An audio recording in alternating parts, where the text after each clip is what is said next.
Question number 16তে বলেছে সমাধান করি। তো 16 1 নম্বর কোশ্চেনে আছে 6x = 72, অর্থাৎ এখান থেকে x এর মান আমাদের বের করতে হবে।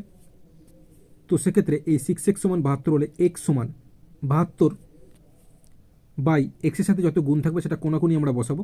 তো x এর সাথে 6 গুণ আছে, কোনাকুনি আমরা 72 এর নিচে বসিয়েছি, মানে 72/6 হলো। অর্থাৎ তোমরা এখানে মনে রাখবে x এর সাথে যে সংখ্যাটা গুণ থাকবে সেটা এখানে এসে ভাগ হয়ে যাবে, অর্থাৎ 72/6 বা 72/6 আমরা এরকম লিখতে পারবো। ঠিক আছে, তো 6 দিয়ে 72কে কাটলে 12 হয়, যেহেতু 12 6 72, তাহলে x = আমরা 12 পেলাম। ঠিক আছে, তো 1 নম্বর কোশ্চেন আমাদের হয়ে গেল। কোশ্চেন নাম্বার 2তে আছে 9x + 2 = 20। তো এখান থেকে যদি আমাকে x এর মান বের করতে হয়, সেক্ষেত্রে এই 9x = 20 লিখলাম, প্লাস 2টা সমান চিহ্নের ডান দিকে গেলে মাইনাস চিহ্ন হয়ে যাবে, সেক্ষেত্রে 20 থেকে এই 2 বিয়োগ করলে 18 হবে। তাহলে এই x = 18 বাই x এর সাথে 9 গুণ আছে, কোনাকুনি চলে আসবে, 18/9।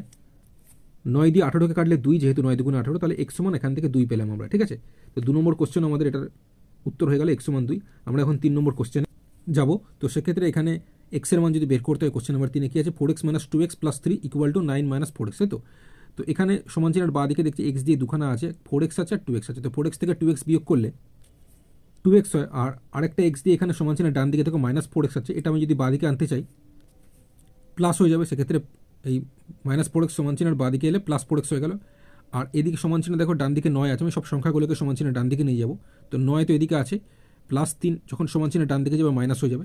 ঠিক আছে, তো যাই হোক, এবার এদিকে দেখো 2x এর সঙ্গে 4x যোগ করলে 6x হচ্ছে, সমান এখানে 9 থেকে 3 বিয়োগ করলে 6 হচ্ছে। তাহলে এখান থেকে এই x = 6 বাই x এর সাথে কত গুণ আছে, 6 গুণ আছে, কোনাকুনি লিখবো। তো 6/6 মানে এখানে কাটাকুটি করলে 6 × 1 = 6, মানে x = আমাদের 1 বেরোচ্ছে। ঠিক আছে, তো এটাই সঠিক উত্তর হবে।